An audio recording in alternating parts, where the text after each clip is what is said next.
Hello नमस्कारम। Hello नमस्कारम। नमस्कारम। नमस्कारम। इसको अपने पूरे अध्यात्म वाली चीज को ना, उसके विज्ञान को समझो नंबर्स में। जैसे 7 फेरे लेना, 9 ग्रह होना, ये नंबर का महत्व है ना। आध्यात्म की साइंस को समझो, प्रश्न करो ग्रह 9 ही क्यों हैं, राशि 12 क्यों है, 7 फेरे ही क्यों लेते हैं। आध्यात्म का साइंस समझोगे तो ऐसे प्रश्न नहीं होंगे कि भगवान होते हैं या नहीं। ऐसी गहरी बातें करते हुए इन युवा बाबा को आप आजकल हर न्यूज चैनल से लेकर सोशल मीडिया पर देख रहे होंगे। लोग उनको आईआईटी बाबा कहकर बुला रहे हैं, कोई उनकी आलोचना कर रहा है तो कोई प्रभावित नजर आ रहा है।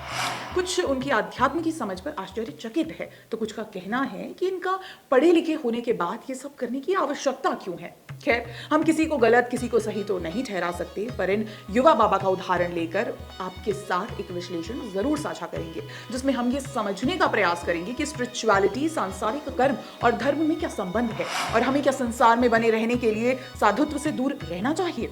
नमस्कार, मैं हिमांशी, स्वागत है आपका द पैम्फलेट में। दरअसल हाल ही में न्यूज 18 के पत्रकार ने महाकुंभ में आए एक युवा बाबा अभय सिंह का साक्षात्कार किया। जब उनसे पूछा कि वो कितने पढ़े लिखे हैं तो अभय सिंह ने बताया कि उन्होंने आईआईटी बॉम्बे से एरोस्पेस में इंजीनियरिंग की है, फिजिक्स के टीचर रहे हैं, ट्रैवल फोटोग्राफी भी की है, पर आज जीवन की खोज में बाबा बन चुके हैं। बस इतना कहते ही कुछ सेकंड पत्रकार महोदय बहुत चक्के रह जाते हैं और पूछ बैठते हैं कि आप इस अवस्था में कैसे आ गए। बहुत अच्छे तरीके से आप बात कर रहे हैं, हमें लग रहा है कि आप पढ़े लिखे बहुत हैं। हाँ, आईआईटी बॉम्बे से पढ़ा हुआ ना जी।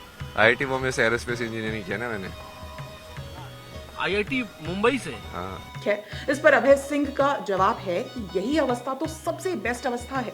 इस इंटरव्यू के बाद तो अभय सिंह के पास न्यूज चैनल की बाढ़ ही आ गई। हर कोई उनसे बस ये जानना चाहता है कि आईआईटी से पढ़ा बंदा जिसने कनाडा में लाखों की नौकरी की है, वो महाकुंभ में बाबा बनकर क्यों घूम रहा है। एक पत्रकार अभय सिंह से पूछते हैं कि आप आईआईटी की एक सीट खा गए। बाबा का जवाब है कि मैं आईआईटी से पढ़ा तभी तो आप हमें पूछ रहे हैं, वरना हमें कौन पूछता। वो आईआईटी का टैग नहीं होता तो आप भी मेरे को नहीं बात है ना। 2008 वाले लड़के आपको जो कह रहे होंगे। कितनी सही बात है। हमारे वैदिक ज्ञान, साधु संत का मौल भी हमें डिग्री के आधार पर ही करना होता है। भारतीय समाज ने अपनी जड़ों से सबसे अधिक किसी को काटा है तो वो है आध्यात्मिक ज्ञान। इसीलिए अभय सिंह जैसे युवा बाबा को पागल की उपाधि दे दी जाती है। हमारे समाज में आध्यात्म को जीवन का अंत माना है, पर असल में ये तो जीवन का आधार है।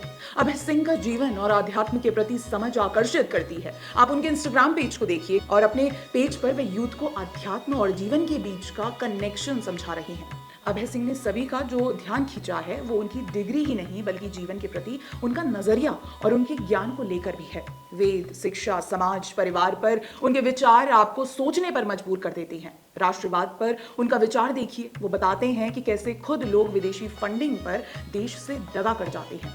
आप तो समझ ही रहे होंगे यहाँ किसकी बात हो रही है।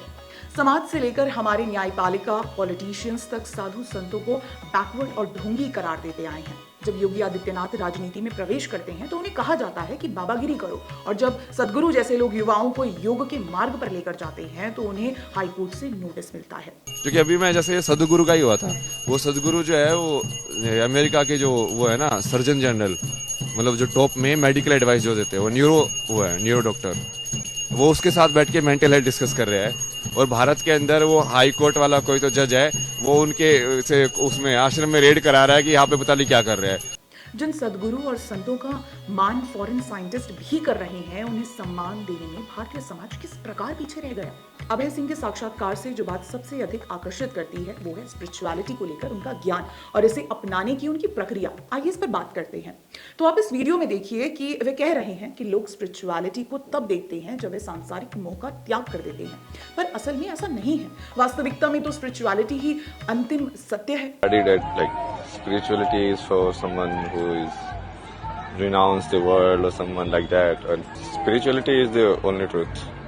I mean, unless you have the right frame of reference, how can you know anything? You will know everything in relative only.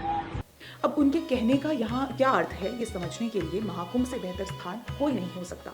Mahakumbh में सब समाया हुआ है, कुछ नहीं बचा। मेरा और आपका अहंकार, गरीबी, अमीरी, दौलत, शोहरत सब यहीं आकर समतल हो जाते हैं। तभी तो बड़े बड़े अरबपतियों से लेकर दिहाड़ी पर जाने वाला आदमी एक ही पानी में एक ही स्थान पर डुबकी लगाकर शांति की तलाश में रहता है। पूरा जीवन काम करने के बाद भी व्यक्ति की अंतिम तलाश मटेरियलिस्टिक नहीं, स्पिरिचुअल ही होती है। तभी तो हमारे बड़े बुजुर्ग जीवन के अंतिम क्षणों में धार्मिक यात्राओं पर निकल जाते हैं। कितना भी साधन संपन्न व्यक्ति हो, तलाश उसे आध्यात्मिक ज्ञान की ही होती है। तभी तो एप्पल के पूर्व सीईओ स्टीव जॉब्स ये इच्छा जताते हैं कि वे कुंभ में स्नान करना चाहते हैं। अभी चल रहे महाकुंभ में उनकी पत्नी लॉरेन पोवेल जॉब्स भी आ रखी हैं, जो कि खुद बहुत बड़े बिजनेस की मालकिन है। जॉब्स के अलावा रिचर्ड गियर, डेविड लिंच और तिब्बती धर्मगुरु दलाई लामा जैसे सितारे भी पहले के महाकुंभ में भाग ले चुके हैं। फिर भी अभय सिंह जैसे लोगों को समाज पागल क्यों कहता है? क्या वो अज्ञानी है? अभय सिंह को देखकर उनकी आलोचना करने वालों का अंतिम लक्ष्य भी यही आध्यात्मिकता है, बस वैसे वर्तमान में मानने को तैयार नहीं है। कुछ लोग कह रहे हैं अभय सिंह ने आईआईटी की सीट खराब कर दी, कुछ इसका कारण बेरोजगारी बता रहे हैं, तो कुछ अनकहा ब्रेकअप। इस आलोचना का जवाब अभय सिंह ही है। उनका कहना है कि मैं आज साधु नहीं बना, मैंने हर तरह के गलत सही काम किए हैं। आप जीवन को समझेंगे कैसे? उसे जीकर, उसे अनुभव करके ही ना। तो फिर एक आईआईटी से निकला हुआ युवा सभी सांसारिक आनंदों को जीकर भी अध्यात्म की ओर बढ़ा है, तो वो अनपढ़ गवार नहीं है, बल्कि जीवन के अंतिम लक्ष्य को उसने थोड़ा पहले अपना लिया है। और सनातन को समझे बिना ये तय कौन कर रहा है कि सिर्फ बेरोजगार और अनपढ़ लोग ही साधु बन रहे हैं और जीवन के ज्ञान को खोज रहे हैं? महाकुंभ में आए अखाड़ों में आपको प्रोफेसर, इंजीनियर, लॉयर से लेकर लगभग हर पेशे से जुड़े हुए सैकड़ों साधु मिल जाएंगे। अभय सिंह स्वयं कर्म के साथ साथ धर्म को निभा रहे हैं। धर्म से जुड़ने के लिए कर्म का त्याग करने की जरूरत नहीं, बल्कि कर्म का आधार ही धर्म होना चाहिए। और ये कब होगा? जब हम धर्म के ज्ञान को भी महत्व देंगे। साधु के भेष में नहीं घबराइए, वे उन्मुक्त हैं, अज्ञानी हैं। Luxury life, hi fi degree और फैशन से लेकर सुख सुविधाओं का ज्ञान होकर भी इनके विरक्त होना किसी अनपढ़ के बस की बात नहीं। विरक्त भी वही हो सकता है जिसने कभी भोग किया हो। खैर, अभय सिंह से लेकर हर डिग्रीधारी साधु को देखकर आपको अचंभित होने की आवश्यकता नहीं। कुंभ की भांति सनातन धर्म की बेहद विशाल है और इसमें ज्ञानी अज्ञानी दोनों के लिए स्थान है। साथ ही सनातन का आधार ही शिक्षा से शुरू होता है और साधु उसकी सीढ़ी तो अपना डिग्री प्रलाप बड़ी कॉर्पोरेट बिल्डिंग तक नहीं छोड़िए, क्योंकि आध्यात्मिक ज्ञान तो प्रयागराज के महाकुंभ में डुबकी लगा रहा है। समाज का हिस्सा बनने के लिए साधु, ज्ञान और धर्म का त्याग करने की जरूरत नहीं। अगर ऐसा अवसर आ गया तो सोचिए कि यह समाज का अंत है।